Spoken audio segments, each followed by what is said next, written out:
লা হাওলা ওয়ালা কুওয়াতা ইল্লা বিল্লাহ। এই জিকিরটি মানুষের দুর্বলতা ও আল্লাহর সর্বশক্তিমান ক্ষমতার প্রতি ঈমান প্রকাশ করে।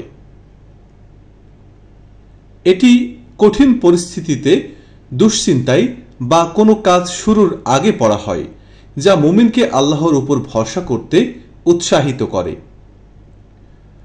অর্থ, লা হাওলা ওয়ালা কুওয়াতা ইল্লা বিল্লাহ এর অর্থ কোনো শক্তি বা ক্ষমতা নেই আল্লাহর শক্তি ও ক্ষমতা ছাড়া। অর্থাৎ এটি মানুষের সীমাবদ্ধতা নির্দেশ করে যে কোনো কিছুই মানুষের নিয়ন্ত্রণে নয়, সব কিছু আল্লাহর হাতে।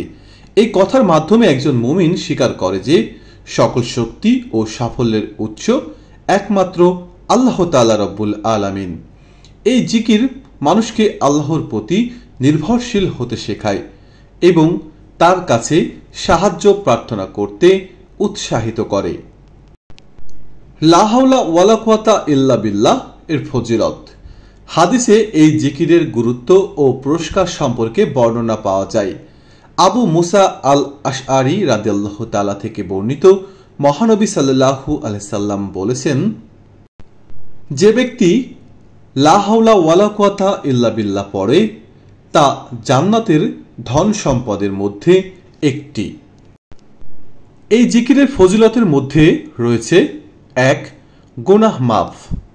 এটি পড়ার মাধ্যমে গুনাহ মাফ হয় এবং আল্লাহর রহমত অর্জিত হয়। ২ নম্বর ফজিলত, মানসিক শান্তি। কঠিন পরিস্থিতিতে এই জিকির মনের উদ্বেগ দূর করে এবং আল্লাহর উপর ভরসা বাড়িয়ে দেয়। ৩. জান্নাতের পথ।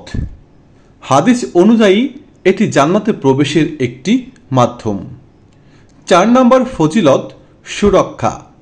এটি শয়তানের ক্ষতি ও বদ নজর থেকে রক্ষা করে। ৫. কঠিন পরিস্থিতিতে, দুশ্চিন্তা, ভয় বা চাপের সময় এটি পড়া মানসিক শক্তি প্রদান করে। ৬. কাজ শুরুর আগে। যে কোনো গুরুত্বপূর্ণ কাজ শুরু করার আগে আল্লাহর সাহায্য প্রার্থনা করা। ৭ নম্বর ফজিলতটি সকাল সন্ধ্যার জিকির, প্রতিদিন সকাল ও সন্ধ্যায় নিয়মিত পড়া। ৮ নম্বর, নামাজের পর, ফরজ নামাজের পর জিকিরের অংশ হিসেবে পড়া। লা হাওলা ওয়ালা কুওয়াতা ইল্লা বিল্লাহ একটি সংক্ষিপ্ত কিন্তু গভীর তাৎপর্যপূর্ণ জিকির, যা মানুষকে আল্লাহর উপর নির্ভরশীল হতে শেখায়। সম্মানিত দর্শক, আমরা ভিডিও থেকে লা হাওলা ওয়ালা কুওয়াতা ইল্লা বিল্লাহ এর অর্থ এবং গুরুত্বপূর্ণ কিছু ফজিলত জানতে পারলাম।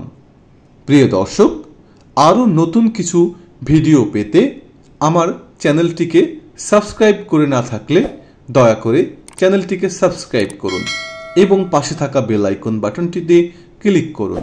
লাইক, কমেন্ট ও বেশি বেশি শেয়ার করতে থাকুন। প্রিয় দর্শক, সবাই ভালো থাকবেন, সুস্থ থাকবেন। আল্লাহ হাফেজ।